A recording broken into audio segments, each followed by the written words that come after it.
I'm Bailey Bates. Here are your headlines from Central Texas. A leadership change is coming to Baylor University's Diana R. Garland School of Social Work. After nearly a decade as dean, Dr. John Singletary will step down next month.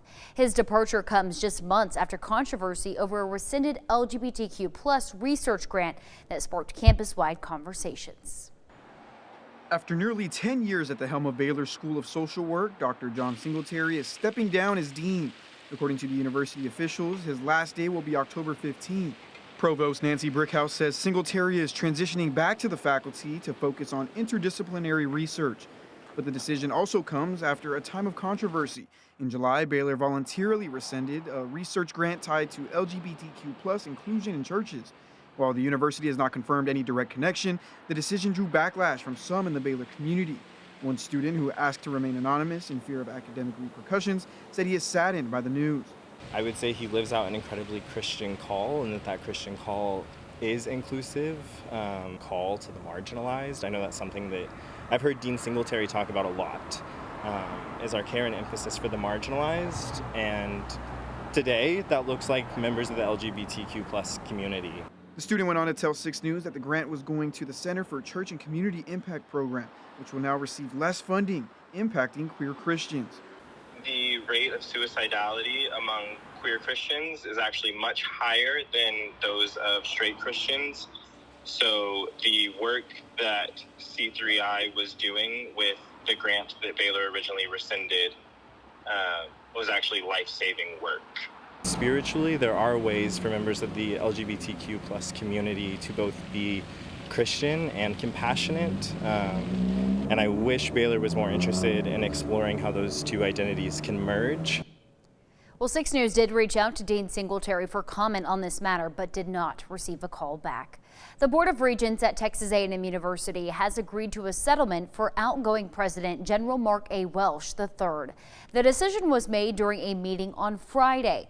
A university spokesperson said that General Welsh would not be able to know the exact details until it was finalized. The settlement follows the president's resignation, which he announced last week.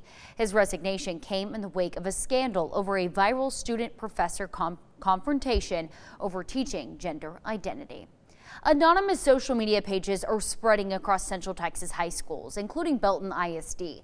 They use the likeness of the popular Barstool account, and many say some of their content is going too far. Juliana Jackson spoke with a state representative who says these pages are becoming a concern for parents and school districts. Over the last 2 years, they have just seen a real increase in these anonymous cyberbully accounts. These accounts take inspiration from Dave Portnoy's company, Barstool Sports. But instead of showing highlight reels from sporting events, these anonymous student-run accounts edit photos of students over other people doing inappropriate acts, use foul language, and derogatory terms. State Representative Hillary Hicklin says it's not just a Central Texas problem. It is statewide and actually probably across the country. For schools like Belton ISD who are seeing these accounts, they say when they find them, they report them. But so far, social media platforms aren't taking them down. The district says responses keep coming back with no violations found. Hicklin has been in contact with Meta. Talked to Meta.